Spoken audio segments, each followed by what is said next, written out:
Thank you all for joining us for our SICSS-Howard Mathematica panel discussion. I'm proud to introduce some of our SICSS-Howard Mathematica alums who will introduce our speaker. Thanks, Nene. My name is Erica Kimigoto. I am a research scientist at the Arizona Institute for Resilience International Programs at the University of Arizona, and I am also a SICSS-Howard Mathematica 2022 alumna. My name is Andrea Adams, and I'm an assistant professor at the University of the District of Columbia and a SICSS-Howard Mathematica 2022 alum. My name is Amber Mackey, and I'm a PhD candidate at the University of Pennsylvania and SICSS-Howard Mathematica 2022 alum, and I am honored to introduce our panelist, Gabrielle Rejouis. Gabrielle Rejouis is an advocate for ending surveillance at work at United for Respect and the Athena Coalition. Before joining United for Respect, she managed the federal technology and antitrust lobbying portfolio at Color of Change. She also worked at the Center on Privacy and Technology at Georgetown Law, where she co-organized the Color of Surveillance, Monitoring Poor and Working People's Conference. Gabrielle received her JD from Georgetown Law with a certificate in Refugee and Humanitarian Emergencies. She earned a BA in History from the New Jersey Institute of Technology, where she was an Albert Dorman Honors Scholar. Welcome, Gabrielle. The floor is yours. Hello, my name is Gabrielle, and I'm a legal fellow at United for Respect and the Athena Coalition. Today, I'll be talking about worker surveillance. During my talk, I'll start with a historical survey of the surveillance of workers, then discuss how some employers monitor workers today, and end with some policy interventions. The surveillance of workers is not a new phenomenon. Surveillance and privacy discourse rarely roots our current debates in history, but it's very important to know that these are neither new techniques nor new struggles. Most of this lecture will be based on the work I did to co-organize the Color Surveillance Conference, Monitoring Poor and Working People. Discussions about data privacy largely focused on consumers, and discussions of regulations and legislation only looked at consumers at the end of the 2010s. But workers have been surveilled for centuries and need protections from surveillance. While the tools have evolved, the spirit behind the surveillance has not. Surveillance is justified with myths. These policies and actions aren't happening in a vacuum, but support narratives being written about the population surveilled. I'd like to use two myths as organizing themes for this lecture. The first myth is that workers are unreliable. Employers will say, workers steal, workers lie, workers will cheat. To protect themselves, employers can then use surveillance as a means of social control, and as we'll see later, even moral control. The second myth is that workers are lazy. If workers aren't watched, they won't do their jobs. So surveillance ensures workers will be as productive as possible. Accepting that workers deserve to be surveilled will continue to undermine their dignity and expose them to harm. Today, I'd like to talk about three historical accounts of surveillance: enslaved Africans, American factories, and the United Farm Workers. We can trace the surveillance of workers to American plantations. Simone Brown's book, Dark Matters, makes the argument that the surveillance of enslaved Africans provided the blueprint for surveillance today. It is key to acknowledge how the largest workforce in America was treated, although they were not paid for their labor. Plantation owners exerted great amounts of control over the enslaved population and developed new technology to maintain that level of control. Identification was key for policies that monitored the travel of enslaved Africans. Matthew Desmond's essay for the New York Times Magazine 1619 Project digs into the system developed to ensure slavery was profitable. Their productivity was closely scrutinized to ensure that they were generating as much profit as possible. Owners even strategized about where specific enslaved Africans were placed in hopes of increasing productivity. The level of surveillance during slavery exposes the level of intention in the design of plantations. Next, I'll discuss what most people consider the beginning of worker surveillance. In the early 1900s, Frederick Taylor developed a system of industrial management to ensure factory workers were as productive as possible. Tasks were simplified. Foremen would use stopwatches to ensure that workers on the line completed tasks to meet daily goals. There was no room for error when production was organized like a science. In practice, his system, referred to as Taylorism or scientific management, sought to make workers so efficient they would not be allowed to make mistakes. In today's terms, workers were expected to be robots. The Ford factories are the best example of Taylorism in action. But Henry Ford did not stop at making his factories efficient.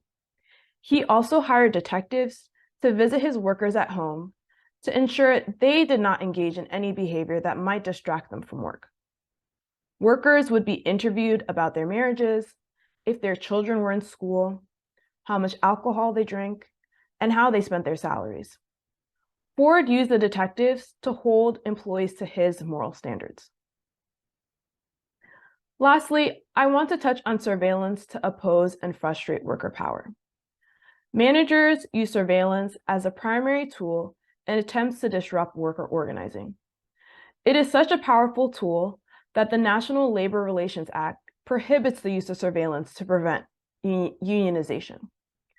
But the government also has a history of surveilling labor activists for communist ties.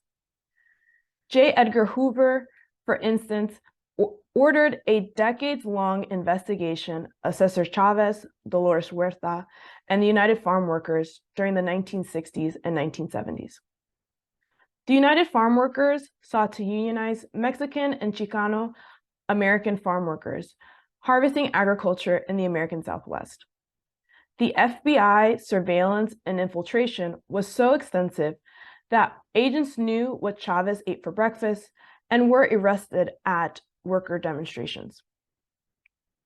But because no subversive activity was found, the United Farm Workers were left relatively unbothered. Once again, the spirit behind surveilling workers remains the same, although the venues and technology have changed. The surveillance of enslaved Africans echoes in the surveillance of incarcerated people today who work for low hourly wages. Incarcerated people in California fight fires, but face prohibitions on working as firefighters after their release. And several industries, including agriculture, use prison labor to offset the cost of business. Amazon fulfillment centers are eerily similar to factories using Taylorism, and I'll discuss this more in a moment.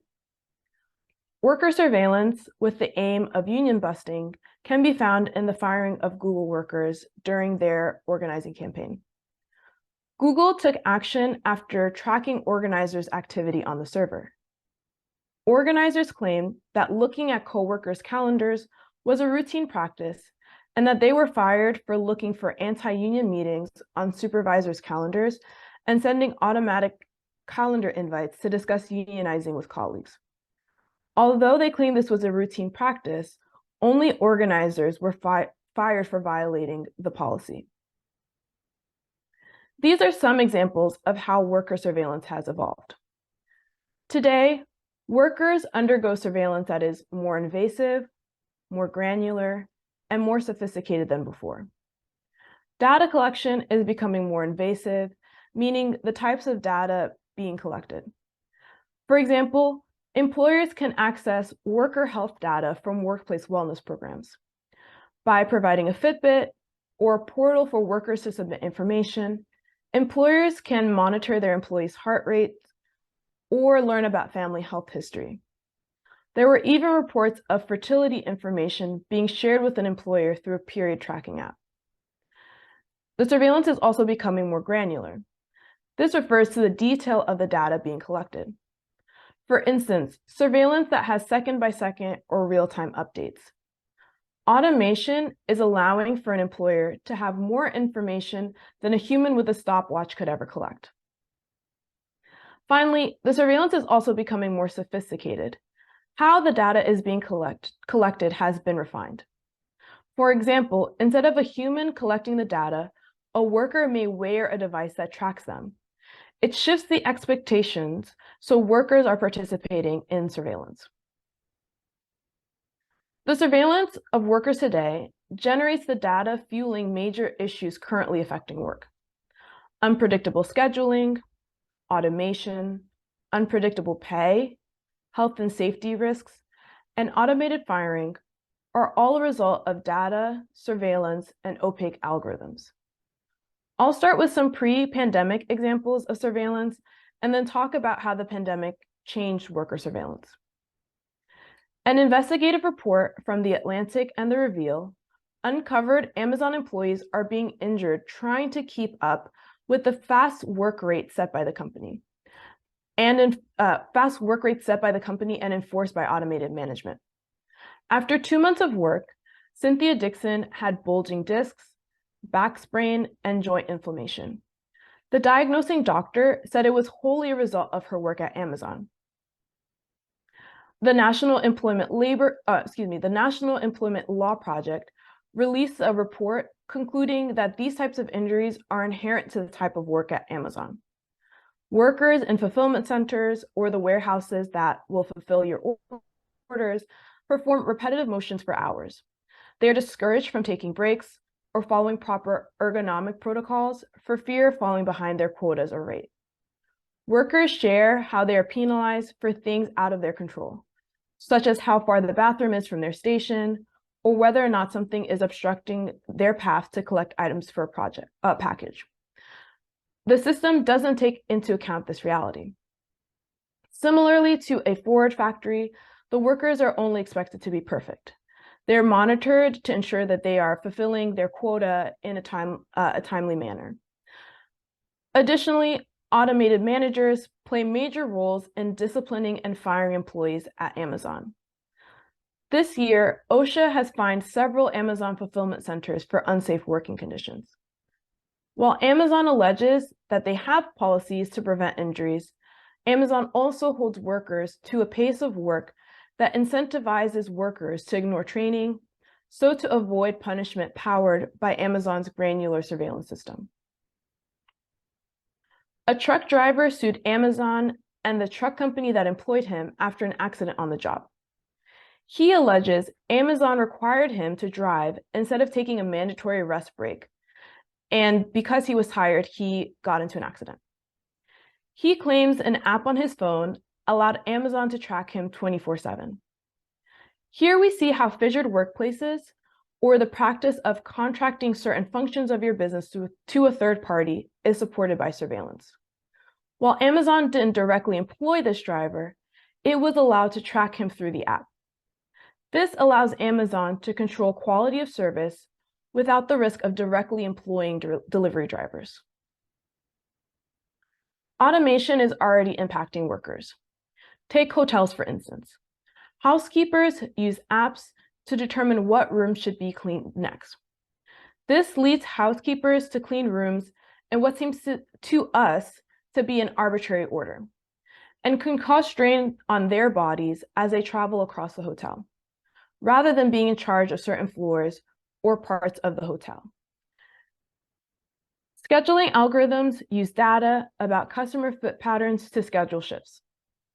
These algorithms return unpredictable shifts, making it difficult for workers to know what their weekly pay will be.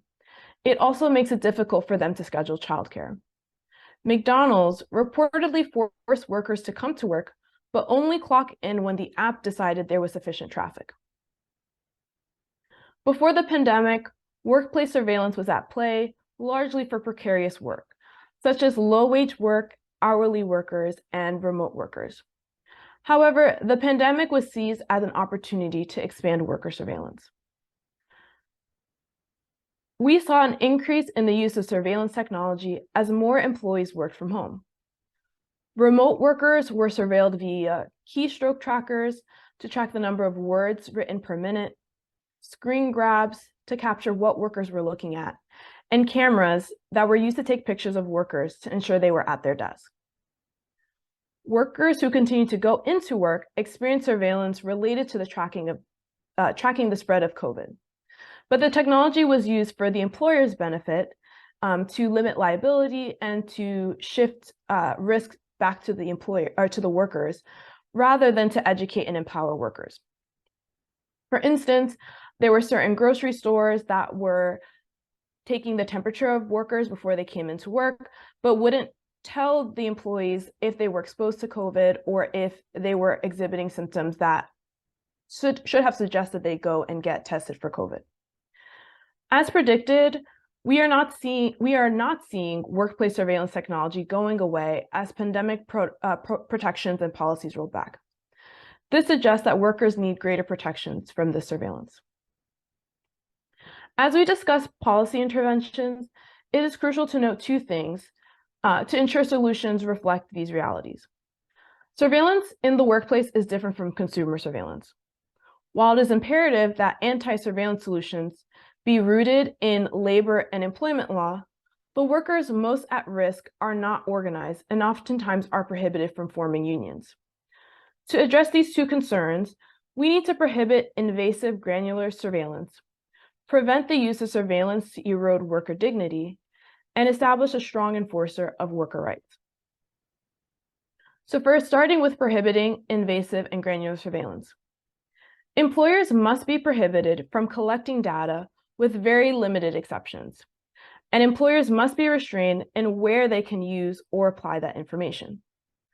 Automated systems must also be closely scrutinized, and employers must not use them to recreate the data or inferences outlawed.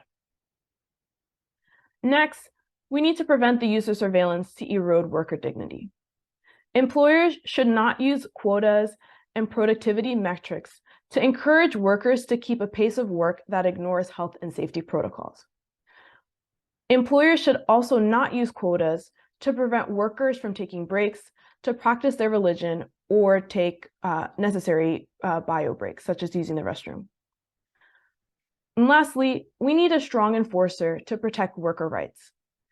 This will require strengthening existing labor laws and including more workers and existing protections.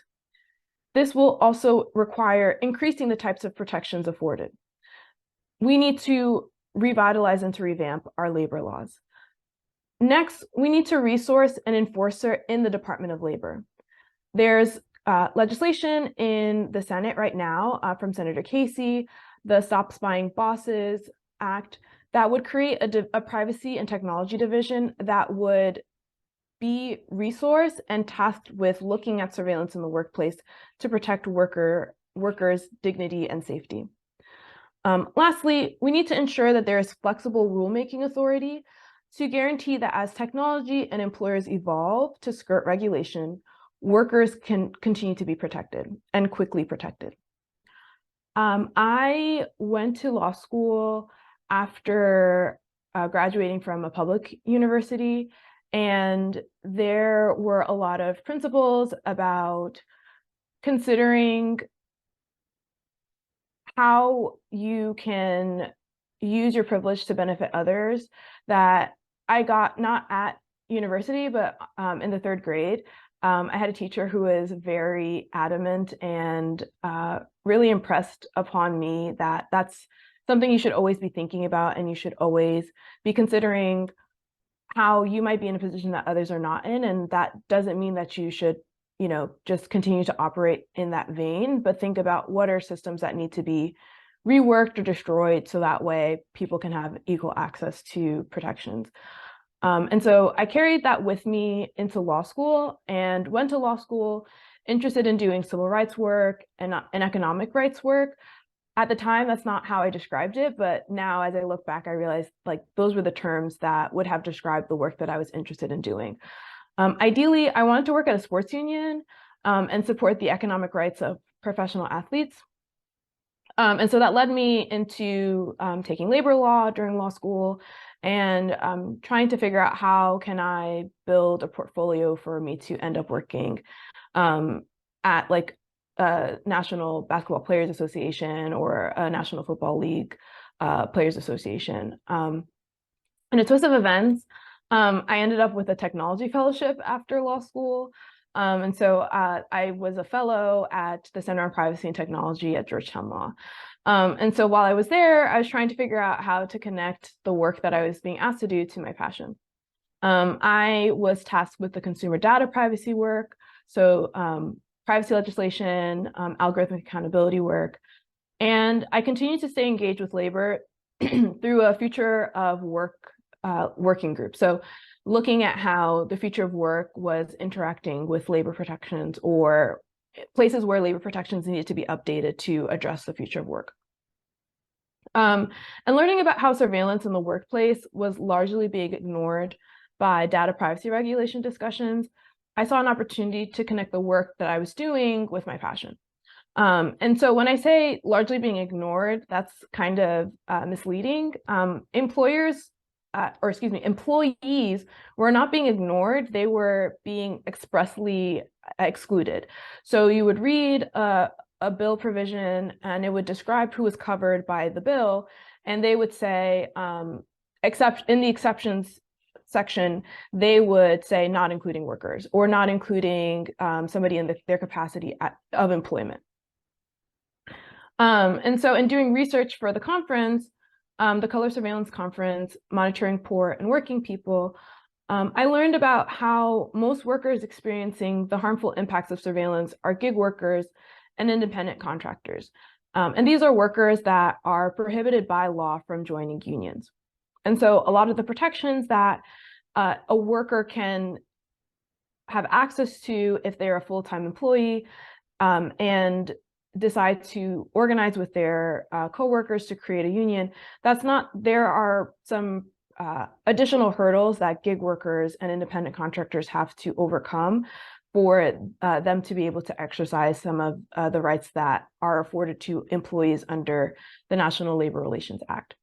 And so in doing that research and seeing that there was a gap in protections for workers in the data privacy conversation, I considered something that a law school classmate introduced me to, this Black feminist ideal of bringing the margin to the center. But what she would always say is rising tides lift all boats. So as much as possible, as I was doing research and considering like what are some policy interventions, I tried to consider who is currently left out of protections and how can we ensure that the policies to address harms that we are seeing in the news and we're talking about is expanding protections, or those policies are expanding protections rather than relying on what is currently inadequate. And so at the Privacy Center, I had the privilege of working with Alvaro Bedoya, who is a current FTC commissioner. And Alvaro just has a wealth of legislative experience. I also worked with Laura Moy, who is still at Georgetown Law. And we discussed how a way that we can address some of the concerns that I was finding in the research and sort of and to provide a tool to the advocacy conversation in the labor and employment space was to develop a model bill. And so I talk about some of the I'll talk about some of the provisions that are included in that model bill later on in the lecture, or and so again, like wanted to make sure that it was something that addressed the reality that most of the workers who are harmed by surveillance are not able to unionize and may not have some of the protections that other workers who have experienced surveillance in the past or continue to experience surveillance. They can turn to their union and get some of the protections that a DoorDash driver or an Uber driver might not have access to. And so in discussing the bill and when I tried to talk about some of the protections that are included, some of the principles included in the bill, I always want to make sure that I'm laying out the problem and centering humans. I think that's very key to how I approach advocacy, especially because as lawyers, sometimes we think about the policies and we're thinking about the language, like, is this feasible? Is this something that we can like pass? Is this something that's actionable? And in reality, we have to remember that like policies impact people. And so instead of thinking about like what's feasible, we need to think about like what is the most important thing that, you know, the hotel housekeeper needs in this moment. What's the most important thing that an Amazon fulfillment center worker needs in this moment? And so I would say like that's sort of like what's brought me to this moment. What are things that I consider when I do this work? I would say like that's the foundation that leads me to where I am right now. Thank you, and I look forward to the conversation. Thank you for joining us. I know our participants are looking forward to live Q&A with you during your Institute panel this summer. Thank you all for watching. For more information on SICSS-Howard Mathematica, visit our website, follow us on social media, and join our email list.